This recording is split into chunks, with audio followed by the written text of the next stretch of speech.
Nk'uko mubibona aha ngaha ni G-Boy mukomeje gukurikirana, aha ngaha ni ahantu twagiye gusura mu rusengero ahantu mu mubatizo Rusororo, aha ngaha ni mu badive b'umunsi wa karindwi tugiye gukomeza gukurikirana uyu mubatizo, aha ngaha muraza kubonamo umuntu turi bwibande kubereka, niwe muntu tugiye kureba muzi nka Ariyete, niwe tugiye kubereka. Aha ngaha murabona yuko ari ahantu batangiye kubatiza, urakomeza ukurikirana G-Boy series nk'uko mubizi MIG TV, ukomeze ukurikirane umubatizo uko wagenze. Aha ngaha ni umubatizo uko wari utangiye, aha ngaha bari batangiye kubatiza mu rusengero, rero ni urusengero rw'abadivantisiti b'umunsi wa karindwi, aha ngaha bari batangije umunsi wo kubatizwa. Nk'uko mubizi icyorezo COVID-19 byari bitwugarije, rimwe na rimwe insengero zarafunzwe, ibikorwa bimwe na bimwe birafungwa, abantu bahangayika imitima ntibongera gusubira gusenga, rimwe na rimwe baravuga yuko hari ikintu cyahombeje nk'abantu bajyaga gusenga. Aba ngaba ni umunsi wa mbere batangije ikirori cyangwa se umunsi wabo nk'uko bawukurikizaga ku isabato, umunsi wa karindwi ku wa nyuma. Aha ngaha urabibona ni mu rusengero batangiye gusenga, iki ni igihe bari bamaze igihe kirekire batagera ku rusengero ngo bongere babone abizera bo kubatizwa. Reka mbafatire nzabavangira nabi. Nk'uko mubibona aha ngaha barimo barabatiza Ariyete Juliet twavugaga, uwo nguwo ubona wambaye imyenda irimo amabara y'umweru n'umukara n'umutuku, Ariyete Juliet. Umubatizo wari ukomeje ubwo yari ari gutitira bagiye kumushyira muri Yorodani, uramubona aho ngaho niwe ugiye gukurikiraho. Nk'uko mwakomeje gukurikirana G-Boy series cyangwa se MIG TV, mukomeje gukurikirana amavideo yacu kuri YouTube channel yacu. N'iyi murabibona ni video twabashe gukusanya ku wa gatandatu wa nyuma w'umunsi wa karindwi, ubwo Ariyete yari ari kubatizwa, ngo bamushyizemo n'ubwoba bwinshi avuyemo atera hejuru ati mumfate mumfate mumfate mumfate.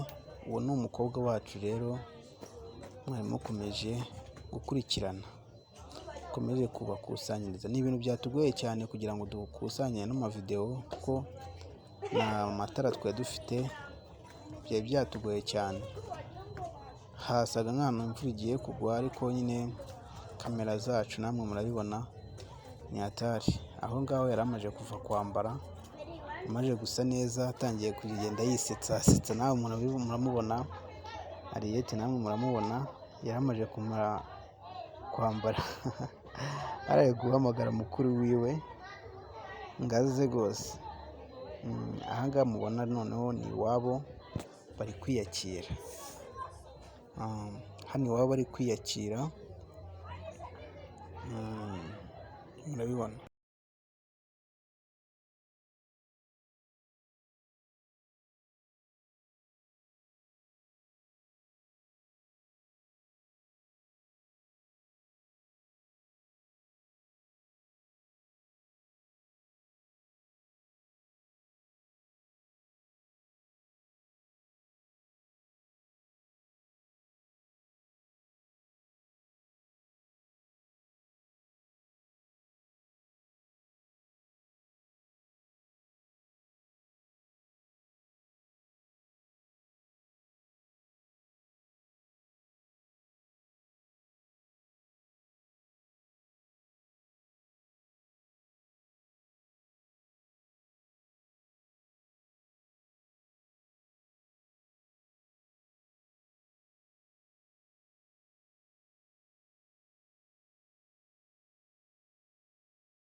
ubwo yari ari iwabo ari kuvuga ijambo ry'uko umubatizo wagenze.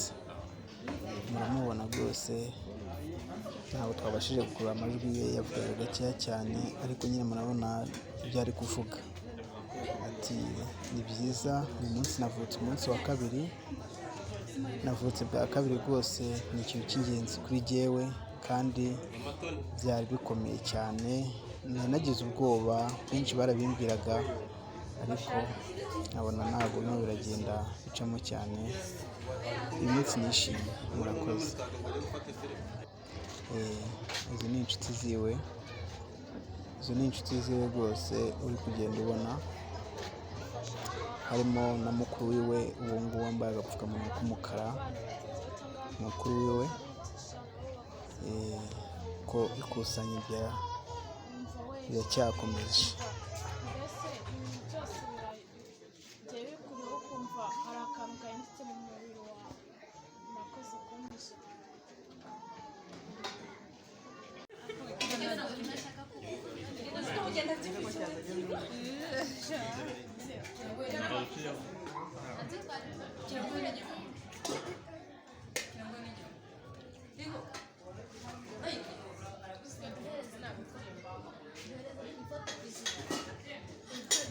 igikombe utongera kukizamura aho buri muntu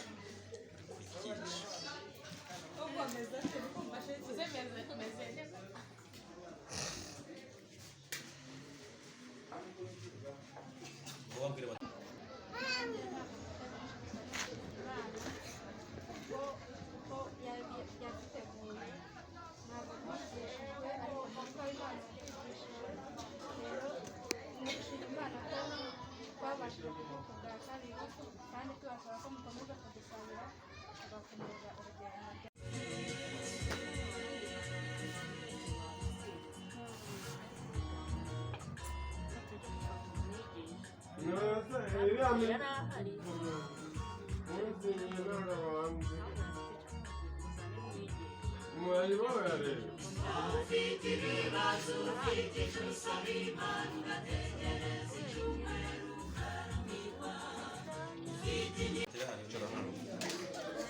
abarondowe uri ku mwana yitwa unabyimba biroce